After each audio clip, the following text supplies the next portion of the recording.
Noam Chomsky is a world-renowned linguist, philosopher, and political activist.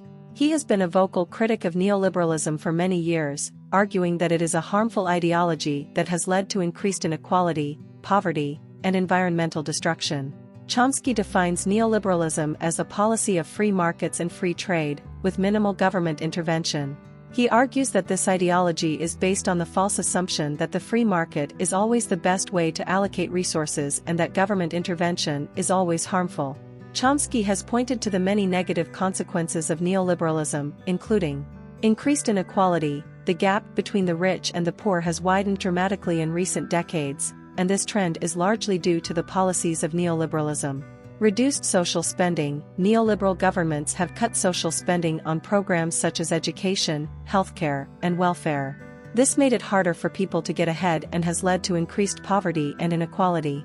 Environmental destruction. Neoliberal policies have led to increased environmental destruction, as corporations have been allowed to pollute the environment without regulation. War and instability. Neoliberal governments have often been involved in wars and interventions that have destabilized countries and caused human suffering.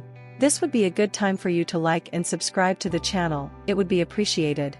Chomsky argues that neoliberalism is a destructive ideology that is harmful to the vast majority of people. He calls for a more democratic and equitable alternative to neoliberalism, one that puts the needs of people and the environment first. Here are some of the specific criticisms that Chomsky has made of neoliberalism.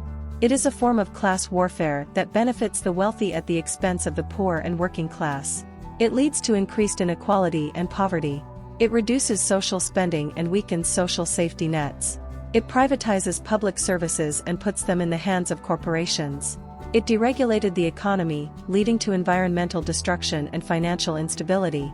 It promotes free trade at the expense of workers' rights and environmental protection. It undermines democracy and empowers corporations over governments. Chomsky's criticisms of neoliberalism have been influential in shaping the debate about this ideology. He has helped to raise awareness of the negative consequences of neoliberalism and has inspired a movement of activists who are working to create a more just and equitable world.